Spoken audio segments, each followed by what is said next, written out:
के सभी धर्मों, सभी वर्गों और सभी मनुष्यों के लिए कहे गए हैं, लिखे नहीं गए, कहे गए हैं। वेद को श्रुति कहा जाता है। श्रवण परंपरा से एक पीढ़ी से दूसरी पीढ़ी तक ये वेद आते रहे हैं। अब प्रश्न उठता है, मनु ने भी बहुत गुणगान किया, सायण ने भी ऋग्भाष्य भूमिका लिखी, जिन्होंने वेद पर भाष्य लिखा, उन्होंने भाष्य केवल याज्ञिक कर्मकांड की दृष्टि से लिखा, लेकिन वेद का गुणगान उन्होंने भी किया। उन्होंने कहा, प्रत्यक्षेण अनुमित्या वा यस्तुपायो न विद्यते एतम विदन्ति वेदेन तस्माद् वेदस्य वेदता। प्रश्न उठा कि वेद की क्या वेदता है भाई, वेद में ऐसा क्या है? तो उन्होंने जवाब दिया कि आप सामान्य तौर पर संसार में चीज़ों को कैसे जानते हैं? या तो प्रत्यक्ष से, इंद्रियों के द्वारा विषयों को देखकर, छूकर, सुनकर, चखकर।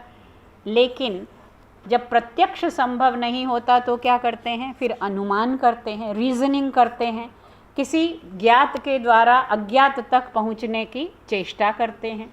लेकिन जब प्रत्यक्ष भी फेल हो जाता है, जब अनुमान भी काम नहीं करता, तब भी कोई उपाय है, और ऐसा जो उपाय है जो उस ज्ञान को प्राप्त कराता है जो न प्रत्यक्ष से न अनुमान से हो सकता है, वही वेद की वेदता है। और मनु ने कहा, सर्व ज्ञानमयो हि सः। वेद में सारा ज्ञान है, सब कुछ है। भूतम भव्यम भविष्यच्च सर्वम वेदात् प्रसिद्ध्यति। सब कुछ वेद से ही सिद्ध होता है। सुबह प्रधान जी ने भारतीय विद्यासार नामक 2 ग्रंथों की चर्चा आपसे की। उस विद्यासार में भी पहला जो चैप्टर है वो वेद का है। अब यदि वेद के बारे में ये स्टेटमेंट दिया जाए कि सब कुछ वेद से सिद्ध होता है, और केवल ये स्वामी दयानंद ने नहीं कहा, केवल मनु की घोषणा नहीं है, ये सर्वत्र अनेक व्याख्याकारों ने, भाष्यकारों ने वेदस्य सर्व विद्या निधानत्वम, वेद में सारी विद्याओं का निधान है। और पहला नियम बनाया गया, वेद सब सत्य विद्याओं की पुस्तक है। इस पर कुछ लोगों को आपत्ति है। आपत्ति क्यों है? क्योंकि वो उसे धर्म विशेष का ग्रंथ मानते हैं, पढ़ने का कष्ट नहीं करते। पढ़ना तो दूर, किसी के घर में पहली बात वेद होते नहीं हैं, होते हैं तो अलमारी में बंद करके सजा के रखे जाते हैं। श्रद्धा का विषय हैं, गर्व का विषय हैं, लेकिन अनुशीलन का, अनुसंधान का विषय नहीं है। इसलिए उन्हें यह आपत्ति होती है कि वेद में ही सब कुछ कैसे हो सकता है। अब वो कैसे हो सकता है, ये तो उसको पढ़ने से, खोजने से। अभी आपने देखा किस प्रकार शिक्षा के बारे में, परिवार के बारे में, भाषा के बारे में, ईश्वर के बारे में और दर्शन के बारे में वेद में सूत्र हैं। मेरा प्रिय विषय था जो मैंने पहले सोचा था बोलने के लिए, सार्वभौम संदेश में नारी की महत्ता, लेकिन उस पर भाई वीरेंद्र जी ने संकेत किया, इसलिए उस पर मैं बात नहीं करूंगी। कुछ 2-4 बातें और कहकर सूत्र रूप में मैं अपनी वाणी को विराम दूंगी। तो ये तो हुआ वेद का सार्वभौम स्वरूप। अब उसका संदेश क्या है? ऐसा संदेश जो विश्व के सभी मनुष्यों के लिए ग्राह्य हो। बात हुई थी, और पहले भी ये कई बार आप सब भी जानते होंगे, बहुत लोग, वेद का उपदेश है, वेद का आदेश है, मनुर्भव, मनुष्य बनो। ये किसके लिए कहा? क्या भारत के ही मनुष्यों को मनुष्य बनना है? अमेरिका, इंग्लैंड, जर्मनी या दूसरे देशों के मनुष्यों को मनुष्य नहीं बनना है? और अगर बनना है तो क्यों बनना है? शरीर तो मनुष्य का मिल गया, हम सब मनुष्य बनकर पैदा हुए हैं, फिर ये वेद कैसी बात कहता है, मनुर्भव, मनुष्य बनो। फिर वही बात कि मनु को खोल कर देखना पड़ेगा। मनु कौन होता है? मनु वो नहीं है मनुस्मृति वाले जिनको बिना पढ़े लोग उन पर भी आक्षेप लगाते रहते हैं। मनु शब्द जब खोल कर देखते हैं, उसकी व्युत्पत्ति देखते हैं, तो मन धातु से बना है।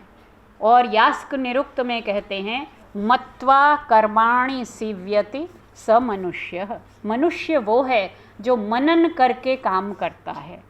अन्य प्राणियों में बुद्धिमत्ता हो सकती है किसी सीमा तक, लेकिन उनमें इतनी बुद्धिमत्ता नहीं है कि वो कुछ भी करने से पहले सोचें। जितनी उनकी क्षमता है उसके अनुसार वो कर्म करते हैं। लेकिन मनुष्य में यह क्षमता है कि वो सोचकर कर्म करे और कर्म करके फिर उसके फल के विषय में भी विचार करे। इसलिए वेद उपदेश देता है मनुर्भव।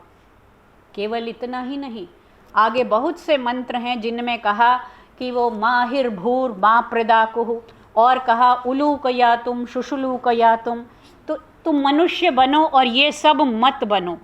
कैसे बनेंगे? क्योंकि इन प्राणियों में कोई ना कोई दुष्प्रवृत्ति है, कोई ना कोई दुरित है, जिसकी बात सुबह विश्वानि देव सवितर दुरितानि में हुई। वो दुरित जो हैं इन प्राणियों में हैं और हम मनुष्यों में भी हैं। लेकिन मनुष्य हो, मनुष्य के रूप में जन्म लिया है तो मनुष्य बनो। तुम अमृत के पुत्र हो, इसलिए तुम मनुष्य बनो। ये दो संदेश अभी मैंने बताए। क्या ये सार्वभौम हैं या किसी वर्ग के हैं? केवल महिलाओं के लिए हैं, पुरुषों के लिए नहीं हैं। केवल हिंदुओं के लिए हैं, किसी और धर्म के अनुयायियों के लिए नहीं हैं।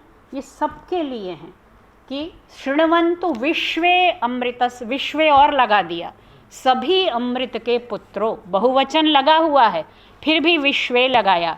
इसका मतलब सारे अमृत के पुत्रों सुनो। और मनुर्भव में एक वचन लगाया। क्यों? क्योंकि सब एक साथ होंगे तो उस समय मनन नहीं होगा।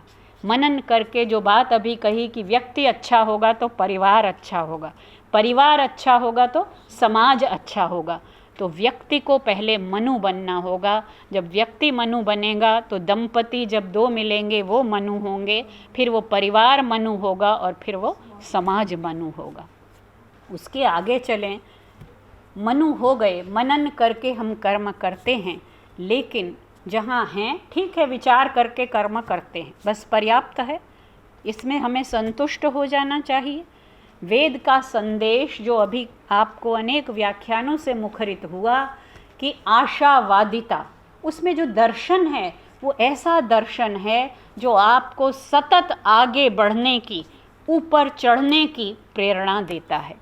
वेद में जो जीवन की परिभाषा दी गई है अथर्ववेद में, आरोहणम आक्रमणम जीवतो अयनम। जीवन क्या है? आरोहणम ऊपर चढ़ना, आक्रमणम सब ओर से गति करना, यही जीवन है। तो हमेशा जो उपनिषदों में ब्राह्मणों में आकर चरई वेति और कुर्वन्ने वेह कर्माणि जिजी विषेद छतम समाह, तो ये जो संदेश है कि हमें हमेशा जहाँ हैं वहाँ से ऊपर चलना है। संध्या में हम मंत्र पढ़ते हैं, जो लोग दैनिक संध्या जानते हैं, उद्वयम तमसस्परि स्वः पश्यन्ति उत्तरम देवम देवत्रा सूर्यमगन्म ज्योतिरुत्तमम। उत से उत्तर, उत्तर से उत्तम तक हमें जाना है। ये भी मनुष्य का ही स्वभाव है। ये वेद का सार्वभौम संदेश है कि उद्यानम ते पुरुष नावयानम, तुम्हें ऊपर उठना है, नीचे नहीं गिरना है। नीचे गिरना तो बहुत आसान है, एक पैर डगमगाया और गिरे तो नीचे अपने आप ही पहुंच जाएंगे, लेकिन ऊपर चढ़ने के लिए एक एक स्टेप बहुत ध्यान से लेना पड़ता है। तो वेद का संदेश, सार्वभौम संदेश मनुर्भव, और दूसरा कि हमें हमेशा जहाँ हम हैं उससे ऊपर उठने, कोई भी मनुष्य, उसका ये हमारी स्वाभाविक प्रवृत्ति है, जो हमारे पास होता है उससे हम संतुष्ट नहीं होते, लेकिन हमारी जो कामनाएं अतृप्त रहती हैं वो प्रायः भौतिक होती हैं, जबकि यहाँ आध्यात्मिक प्रगति की, आरोहण की, उत्कर्ष की अनुशंसाएं समाहित हैं।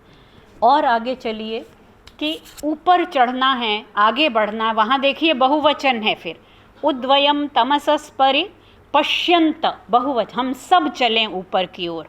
और जब सब साथ चलते हैं तो जो सहकारिता की भावना है, जो समाज का मूल है, जो परिवार का आधार है, वो है साथ साथ मिलकर काम करना। और वेद का जो संगठन सूक्त आपने हस्तलिखित प्रति में दिया, उस संगठन सूक्त में तो यही संदेश मुखरित हुआ है, समानमस्तु वो मनो यथा वह सुसहासति। सब जगह सह होता है, संस्कृत में सह का अर्थ है साथ, वेद ने उसमें सु और लगा दिया, सुसह, अच्छी तरह। साथ तो भीड़ भी चलती है, लेकिन भीड़ में वो भावना नहीं होती जिसकी कि वेद उपदेश, उसको हम संगठन सूक्त कहते हैं। लेकिन अथर्ववेद का जो मंत्र आपने सुबह लिया उसको यहाँ दिखाया भी था, सहृदयम सामनस्यम अविद्वेषम कृणोमि वह। और आपने ठीक कहा कि द्वेष की भावना यदि न हो तो मानव जीवन बहुत उदात्त और भव्य हो सकता है। लेकिन अविद्वेष कब आएगा? पहले सहृदयम, कि तुम्हारे हृदय साथ साथ रहें, तुम में इमोशनल एम्पैथी हो, एक की भावना को दूसरा समझे, ये है सहृदयम। फिर आया सामनस्यम, कि मन, उधर हृदय है और इधर मन है, हृदय भावना का अनुभव करता है और मन मनन का, विचारशीलता का। तो तुम्हारे हृदय एक हों, तुम्हारे मन एक हों, तब जाकर अविद्वेष की भावना उत्पन्न होगी। उससे भी बढ़कर एक और शब्द आता है सौमनस्य, वेद का ही एक वाक्य है, विश्वदानीम सुमनसः श्याम।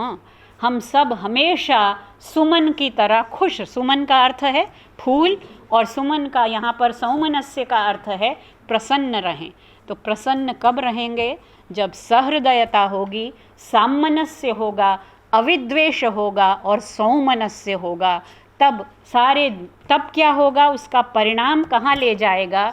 अभी जो बात कही गई कि यहाँ पर विश्व शांति की कल्पना तो सब बहुत से धर्मों में है, लेकिन ब्रह्मांडीय जो एकता है, कॉस्मिक हार्मनी जिसे हम कहते हैं, तो वैदिक विजन ऑफ कॉस्मिक हार्मनी,